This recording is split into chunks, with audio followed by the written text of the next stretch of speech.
एक भाई पढ़ाई में बहुत होशियार था, दूसरे की पढ़ाई में बिल्कुल भी दिलचस्पी नहीं थी। बचपन में ही माँ बाप गुजर चुके थे। एक का नाम नीरज, दूसरे का नाम नितिन। नीरज पढ़ लिख कर बड़ा आदमी बनना चाहता था, लेकिन शायद किस्मत साथ नहीं दे रही थी। अच्छी खासी डिग्री हासिल कर ली थी और दिमाग भी बहुत तेज था, लेकिन कहीं भी नौकरी नहीं मिली। नितिन ने स्कूल के बाद कॉलेज न जाते हुए नौकरी करनी शुरू कर दी थी। नीरज को घर पर हर रोज ताने सुनने होते थे। कुछ कमाता तो है नहीं, आधी उम्र पढ़ाई करने में निकाल दी और बाकी की उम्र नौकरी ढूंढने में निकाल देगा। नीरज को बहुत दुख होता ये सब सुनकर, लेकिन कर भी क्या सकता था। एक दिन ऐसा आया कि नितिन ने हद पार कर दी। वो भूल गया था कि वो अपने भाई से बात कर रहा है। नितिन ने कहा, तू मेरे कमाए हुए पैसों पर पल रहा है। मैं चाहूँ तो तुझे अभी इसी वक्त घर से निकाल सकता हूँ। भिखारी कहीं का। बोला था तुझे पढ़ाई छोड़ दे और नौकरी कर मेरे साथ, लेकिन नहीं सुनी मेरी बात। अब पूरे दिन घर पर बैठा रहता है। कुछ काम करने लायक भी नहीं है तू। थोड़ी बहुत शर्म बची है कि नहीं।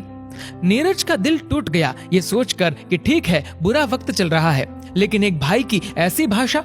बुरे वक्त में तो अपने साथ देते हैं, लेकिन यहाँ तो कुछ और ही चल रहा था। नीरज से अब बर्दाश्त नहीं हुआ और 2 जोड़ी कपड़े लेकर घर से निकलने का फैसला किया। इधर नितिन ने रोकने के बजाय जाते जाते भी सुना दिया कि निकल घर से, और इधर कभी फिर से पैर मत रखना। आंखों में आंसुओं के साथ चलते चलते नीरज दूसरे गांव जा पहुंचा। मंदिर में दर्शन किए और बाहर आया।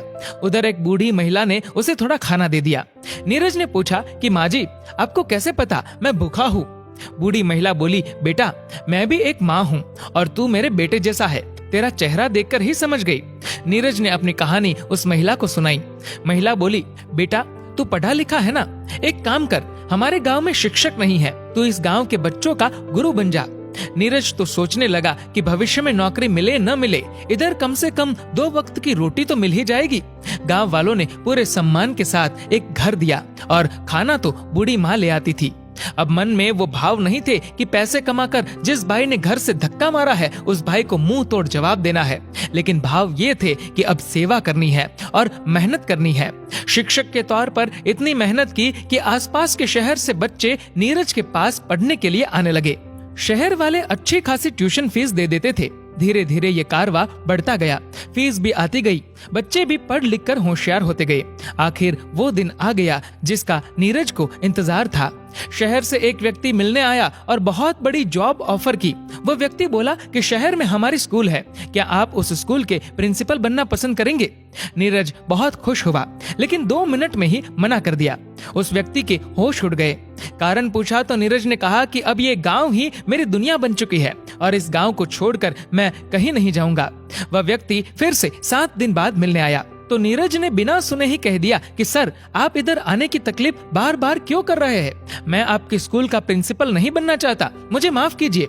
तो उस व्यक्ति ने कहा, सर आप हमारे स्कूल नहीं आना चाहते, कोई बात नहीं, लेकिन यदि स्कूल ही इधर आ जाए तो? नीरज निशब्द। कुछ देर बाद नीरज बोला कि सर, आपके कहने का अर्थ क्या है? तो उस व्यक्ति ने जवाब दिया कि मैंने आपके इस गांव में स्कूल खोलने का निर्णय किया है और निर्माण से लेकर हर चीज का खर्च मैं उठाऊंगा और वह स्कूल आपकी ही होगी। जैसा आप कहेंगे वैसी चलेगी, जैसा आप चाहेंगे वैसे नियम कायदे होंगे। नीरज मान गया। 1 साल में बहुत बड़ा स्कूल बन गया और दूर दूर से बच्चे आने लगे। अनेक राज्यों से बच्चे आए। नीरज ने सोचा भी नहीं था कि ऐसा सब कुछ हो जाएगा। उस गांव में कई लोगों को नौकरी भी मिली। नौकरी की तलाश में कई लोग आसपास के गांव से आने लगे। नीरज सभी को कुछ न कुछ काम देने लगा। एक दिन एक गरीब व्यक्ति आया और स्कूल के मैनेजर से नौकरी के लिए बात की। नीरज उस वक्त कोई काम से बाहर गया हुआ था। मैनेजर ने उस व्यक्ति से बात की और सब जानकारी ले ली। ज्यादा पढ़ाई नहीं की हुई थी तो उसे क्लर्क की नौकरी दे दी। मैनेजर ने कहा, प्रिंसिपल सर 2 दिन बाद आएंगे तो उनसे एक बार मिल लेना। ठीक 2 दिन बाद नीरज आ चुका था। क्लर्क प्रिंसिपल के ऑफिस में इंतजार कर रहा था और तभी नीरज आया। वो क्लर्क और कोई नहीं बल्कि उसी का भाई नितिन था। नितिन बोला, नीरज तू यहाँ क्या कर रहा है? अभी भी नौकरी के लिए धक्के खा रहा है क्या? देख, मैं तो इधर आया और एक झटके में नौकरी मिल गई। अभी प्रिंसिपल सर आएंगे और मेरी नौकरी पक्की हो जाएगी। तू ऐसे ही नौकरी के लिए इधर उधर भटकता रहेगा। नीरज ये सब सुनकर अंदर ही अंदर हंसने लगा। इस बार न गुस्सा हुआ न खुश हुआ, ऐसे ही सुनते रहा और चुपचाप प्रिंसिपल की कुर्सी पर जाकर बैठ गया। नितिन देखता रह गया। बोलने के लिए नितिन के पास एक शब्द नहीं। नीरज ने कहा, यदि तुम अपना अहंकार हमेशा के लिए छोड़ दोगे तो तुम्हें इधर नौकरी मिल जाएगी। नितिन ने पैरों में गिरकर माफी मांगी। तभी नीरज ने कहा कि तुमने पढ़ाई नहीं की इसलिए तुम क्लर्क बने, ऐसा मत सोचना। और यदि मैं कहूँ कि मैंने पढ़ाई की इसलिए मैं प्रिंसिपल बन गया तो ये भी गलत होगा, क्योंकि ये सब इतना मायने नहीं रखता। महत्वपूर्ण ये है कि तुम्हारा इरादा क्या है, तुम्हारी नीयत क्या है। नौकरी के साथ साथ नितिन को एक बहुत बड़ी सीख भी मिली कि अहंकार का फल हमेशा बुरा ही होता है। दोस्तों, इस वीडियो को लेकर आपकी क्या राय है नीचे कमेंट करके जरूर बताएगा। और अगर आपको ये वीडियो अच्छा लगा हो तो इस वीडियो को लाइक करेगा, शेयर करेगा ज्यादा से ज्यादा लोगों तक। और ऐसे ही और भी इंस्पिरेशनल वीडियोस के लिए सब्सक्राइब करें हमारे यूट्यूब चैनल को और फेसबुक पर फॉलो करें हमारे पेज को। धन्यवाद।